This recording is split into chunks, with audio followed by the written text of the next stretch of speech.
Q Talks with Liz Bailey. Our access to audio programmes are sponsored by Impact Funding Partners, the R.S. McDonald Charitable Trust and the Suter Charitable Trust. To find out more about how to access our services, visit qandreview.com or email aaatl@qandreview.com. This programme was produced and presented by our Access to Audio Ambassador team leader, Liz Bailey, and edited by our Recruitment Training Officer, Alistair McPhee. Hi, well, today I'm being joined by Lindsay Stocks from the Forth Valley Sensory Service. Hi, Lindsay, how are you? Hello, I'm good. How are you? I'm good, yeah, not doing too badly. Could you just tell us about the Forth Valley Sensory Centre? Just give us a wee bit of background. What exactly is the Forth Valley Sensory Centre? The Forth Valley Sensory Centre is sort of a haven of sorts for people with visual impairments and deafness and hearing loss. It also has partners such as NHS Audiology. We have social work services in there. We have Scottish War-Blinded, Action on Hearing Loss, and lots of others. It's a very good place to be. Yeah. So what is your role in particular at the Forth Valley Sensory Centre?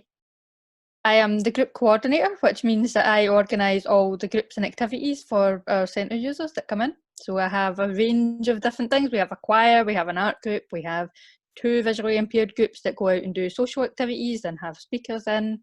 We have a history group. I've got a very new youth group that I'm hoping they'll keep going because we only managed to have one session before the lockdown happened, but I'm hoping that once we come back we can get them in, even if we have to social distance a bit. It should be good.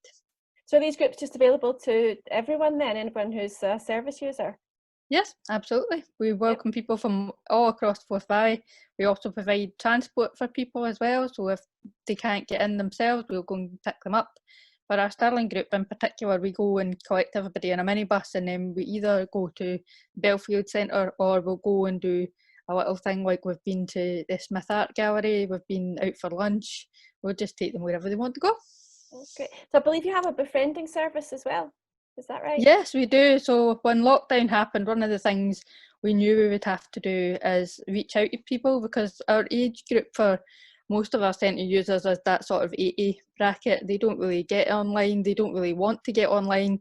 So we wanted them to still feel like they weren't isolated. We wanted to make sure that they were still having contact with somebody, and that if there were any issues, then we could raise them for them and get them dealt with. So yes. So is that how you're coping with lockdown then? I mean, if you managed to do any of your activities during lockdown, or has that all been sort of put on hold and just you're doing the befriending?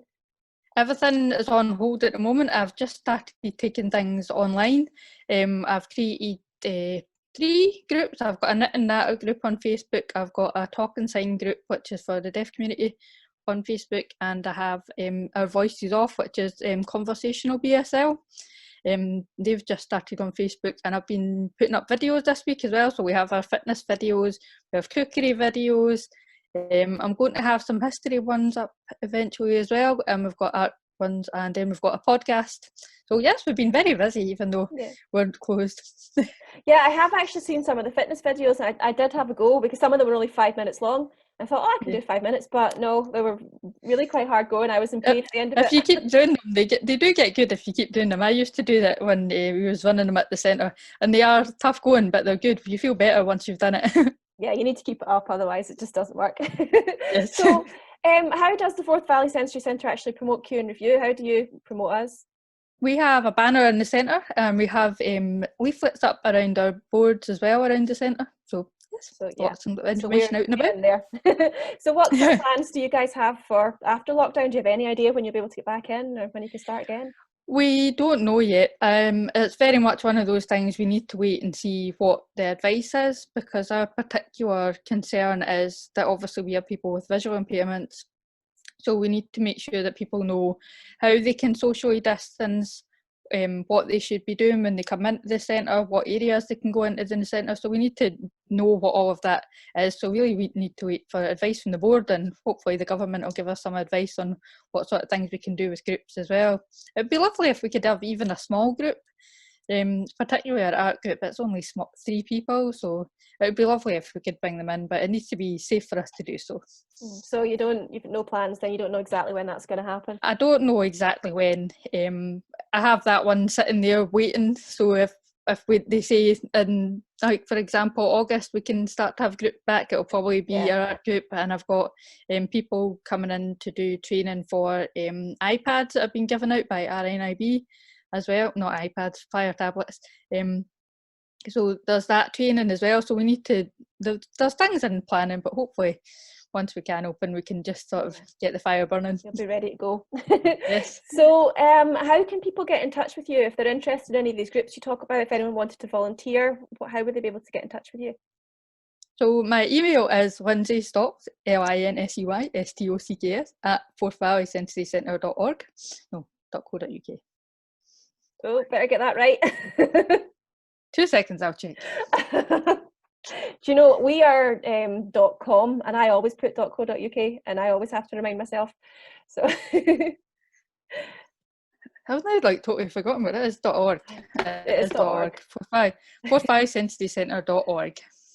And I'll give you my phone number as well. Okay. 2 seconds.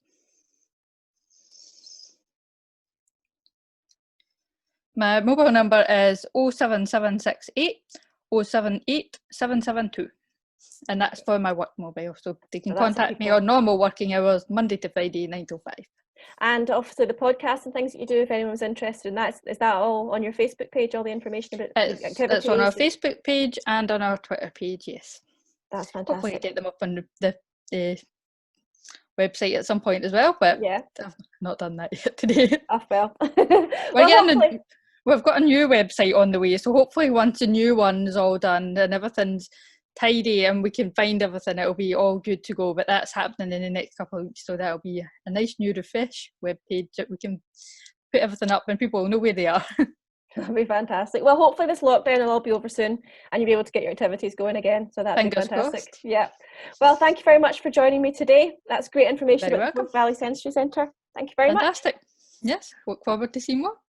Bye. Q Thanks, Talks bye. with Liz Bailey.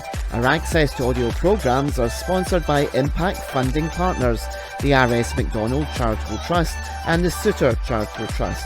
To find out more about how to access our services, visit QAndReview.com or email aaatl@QAndReview.com. This programme was produced and presented by our Access to Audio Ambassador team leader, Liz Bailey, and edited by our Recruitment Training Officer, Alistair McPhee.